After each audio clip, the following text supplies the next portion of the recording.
Friends, చాలా తెలుగు సినిమాలో మీరు చూసుంటారు, టైం మనం లోన్ కట్టకపోతే గవర్నమెంట్ వచ్చి మన ఉన్న ప్రాపర్టీస్ ఏమైనా సీల్ చేసుకొని వెళ్ళిపోతారు.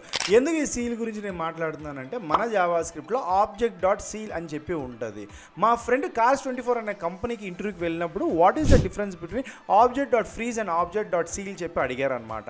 ఫ్రీజ్ గురించి తెలుసుకోవాలనుకుంటే ప్రీవియస్ వీడియోకి వెళ్ళండి. ఈరోజు సీల్ గురించి చూసుకుందాం.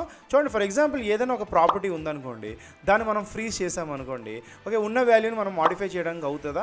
అవ్వదు. కొత్త ప్రాపర్టీ యాడ్ చేయడానికి అవుతుందా? అవ్వదు. డిలీట్ చేయడానికి అవుతుందా ఉన్న ప్రాపర్టీ? అవ్వదు అనమాట. అంటే మనం ఏది అసైన్ చేయలేము, ఏ కొత్త ప్రాపర్టీ పెట్టలేము, అండ్ ఏది డిలీట్ చేయలేము. ఓకే, అదే మనం ఆబ్జెక్ట్ డాట్ సీల్ని సేమ్ ఫ్రీజ్ ఎలా వాడతామో అలాగే వాడతాం అనమాట. కానీ ఇక్కడ మీరు చూసుకుంటే, ఓకే, ఫర్ ఎగ్జాంపుల్ పెడ్డి అనే సినిమా నేను లెనిన్ అని పెట్టుకుంటే అవును లెనిన్గా మారిందనమాట. సర్లే అని చెప్పి ఉన్న కొత్త ప్రాపర్టీ అఖిల్ కదా హీరో, సో పెడితే అయిందా? అవ్వలేదనమాట. సరే, ఉన్న ప్రాపర్టీ మనం డిలీట్ చేద్దామా?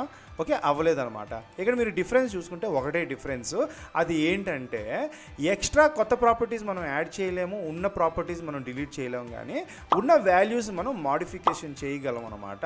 ఒక్కసారి వర్కౌట్ చేయండి, నచ్చితే నచ్చిందని కమెంట్ బాక్స్లో పెట్టండి. Thank you so much.